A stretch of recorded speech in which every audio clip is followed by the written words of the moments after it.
All right, everybody is retro these days, and there is nothing wrong with that. So I have my friend Steve Butler from Porky's here, and we are talking about a concert featuring a band who was huge, Steve, in the 80s, 90s with Fly High Michelle. When that first came out, I was in the 8th grade, and I was like, these guys are amazing. Enuff Z'Nuff. It's when MTV still played videos. Yeah. And in 89 and 90 was their big, they got the smash hits. They were a big hit on MTV, and that's where, everybody knew them. I remember Enuff Z'Nuff. They were all over Headbangers Ball. Fly High Michelle was like every Saturday night. Yep. You heard it at least at the top of the show and or the bottom. Yep. They got, the only thing I think, they got a late start in that pop hair metal era. 89 and 90 is when they got their big hits, and then 91 is when, the genre changed a little bit. So I think they, they got a little bit late start, but they still have a very, very dedicated following, and I'm really, really happy to have them. There you go, because the reason we're talking about this is because they will be on Guam gigging.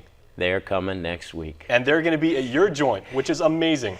Well, that's, I got a chance to meet Chip Z'Nuff. I went to Rock and Roll Fantasy Camp. I don't know if you ever heard of that. That's a great poster, by the way, too. Thanks a lot, man. So, Chip Z'Nuff was a counselor at a Rock and Roll Fantasy Camp. I went back in June, a couple of months ago. And after spending 4 days with him and jamming with him and getting a lot of great tips from these awesome rock stars, including him, I said, hey, man, any way you'd come all the way to Guam and play at my bar? And he actually said yes. So, gee, come out to a tropical island in the summertime. Not a hard sale. Yeah, where the weather's fantastic, the people are amazing, and the food is out of this world. So yeah, but for him to be the first guy that said yes, and since then it's kind of snowballed a little bit, but it's our very first act. I've created this thing called the Guam International Concert Series, and hopefully with the support of everyone out there, we're going to be able to continue doing this at least once a quarter, if not once a month. Different bands. So what can people expect to see? Because these guys in Enuff Z'Nuff, they were part of a very dedicated, very loyal group of bands that, music in that era, hair metal led to thrash, which ultimately led to the grunge movement, and then went to nu metal, and it went off in a completely different direction. These guys actually stayed true to their roots. They stayed true to the roots. They've always actually they maybe created this thing called power pop, but it's the same thing. It's hair metal. It's the glam rock. It's that phase, but they created their own kind of subgenre, and they've been continuing to this day after 20 albums. They've still been touring, and just last week they played. They opened up for Vince Neil of Motley Crue. Recently they just opened up for Ace Frehley of Kiss.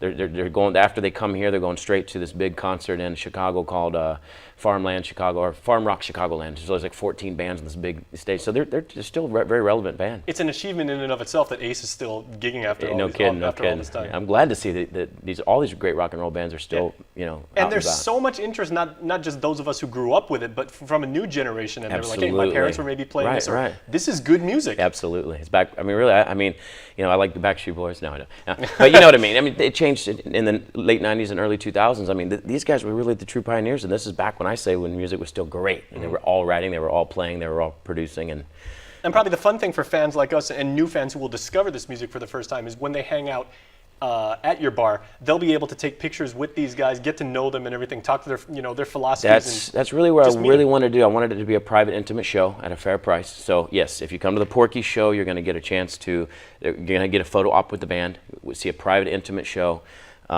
There are going to be signed autographs afterwards, and you're going to be able to interact with them, and that's the thing that we never get to do. We always get lawn seating, and you never get to meet the bands. So this is an opportunity. Not only are they coming all the way over here to play for us, but it's an intimate, private show where we're going to get a chance to interact with them and meet them. And I've looked these guys up online, and they very much appreciate their fans. They're really, they're awesome. I know Chip personally. I've met the guitarist as well, and they're very serious about their music and their fans. And the thing is, we've got a lot of great bands around town, including I have a band too. But these guys have been doing it for such a long time. They're a different level, and it's so cool to see that high level of expertise playing right in front of you. All right, Steve. Well, I'm sold, and I'm sure tens of thousands of people out there. Where, what time, and how much? All right. Here's the most important things to think about is you can get tickets. They're going to be playing on Wednesday and Thursday at Porky's Bar. That's my bar in Tumon. The shows are from 6 to 9 p.m., so it's a 3-hour complete production with the pictures and the autographs. So 6 to 9 Porky's Wednesday and Thursday. Friday night, they're going to be at the Hard Rock Cafe. Those doors open at 9. The tickets at Porky's are only $45 for a private, intimate show. The tickets at Hard Rock, since we have a little more seating capacity, they're only $25. And so, like I said, so you can go online at www.guaminternationalconcertseries.com. You can get tickets from your house, or you can come on down to either venue and grab tickets. We've been selling a lot there for this big push. KUAM's been helping us out a lot. I-94 has been pushing. I'm proud to do it. So, and I really appreciate it. And so I would say definitely go online and get tickets. As a last resort, you can try to show up at the door. I know Hard Rock still has enough tickets. If you show up at the door, you can get them. But with Porky's, I think you need to go online now and get them as fast as possible. Next Wednesday, next Thursday, next Friday. Well, thanks so much for what you did. Thank you so much, you guys. I really appreciate it. That's a fantastic thing for music lovers. It's going to be great. All right, Thank you so everybody, much. please make sure to come out there. I'll be there. I want to see you there. Steve wants to see you there. One last thing. If I get the support from people here on Guam, then I'm going to be able to continue doing this. I already booked a band for next month. I won't tell you who that is just yet. But future bands like Quiet Riot, Skid Row, Warrant, White Snake, Slaughter, all those guys are on the want to-do list. Nice. If we get some support for these first couple shows, I can keep doing it. All right, thanks so much. I feel young again. We're back after this. Thanks.